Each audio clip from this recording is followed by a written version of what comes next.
سميتو انا ما غاديش ندخل هنايا بكل صراحه. لا لا لا والو، سيد ما يدخلش الان هنايا صافي. هذا لا اسمح لي وما يكونوش. لا لا خصو يسحب هذا الشيء اللي قال. لن اسحب ولا ما سحبش ما غادي يدخلش. سالينا. لا لو قدمت استقالتي الان من المنصب الذي لا ما يمكنش. لن اسحب. ما يمكنش يضرب في المدرسه وهو جالس هنايا. هذا احمق. هذا مع زميل ما تضربش المدرسه. ما يمكنش. لا انا لا اسمحوا بهذه القضيه هذه. لا نشوف حنا خصو اما يسحب هذه القضيه هذه، بغى يتضامن معاه مرحبا به. انا كنتضامن مع الاستاذ هو عارف القضيه هذه، ولكن ماشي هنا ماشي في المدرسه. ماشي تقول بان جهات هذا كتكتب الاستاذ من فضلك الأستاذ.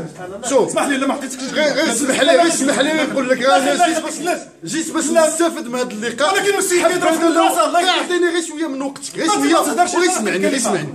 عطا كلمته من حقك تعطي توضيح وندوزوا لحاجه ما اخرى. كاين حتى توضيح في هذه القضيه، لان المكان الان ماشي ديال هذا الشيء. هذه المساله هذه عند رئاسه الجامعه. رئيس الجامعه الان هو اللي كيحسب في الامر. لا احد عنده الحق يتكلم في هذه القضيه هذه. من حقنا لا يهضر فيها عنده الصحافه. نتضامن.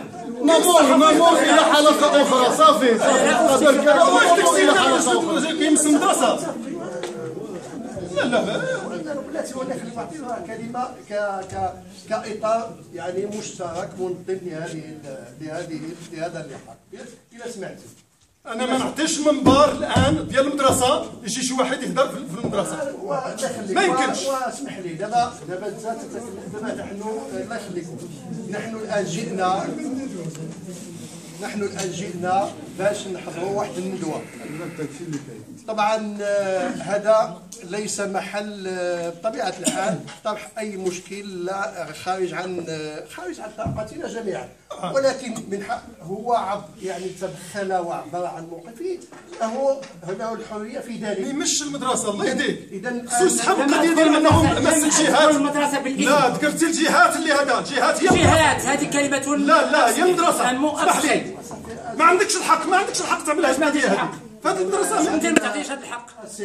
السيد دابا نعتبروا هذه القضيه اذا تجاوز هذه المساله. انا كنطلب منه انه يسحب هذه الهضره هذه باش يقدر يقدروا هذا. والله لن تمشي هذه القضيه هذه تيسحبها. سالينا ما يمكنش. هذه المدرسه عندها الحرمه ديالها. ما يمكنش السيد يضرب في المدرسه ويهضر فيها. انا نعطيه الفرصه. ما يمكنش. هذه مسؤوليتي هذه. انا عبرت عن التضامن ما ضربت له في المدرسه. ما التضامن حنا كنتضامنوا معاه. هو الاساسي كاملين مع الاستاذ. تضامني. لا ما تجبدهاش انت.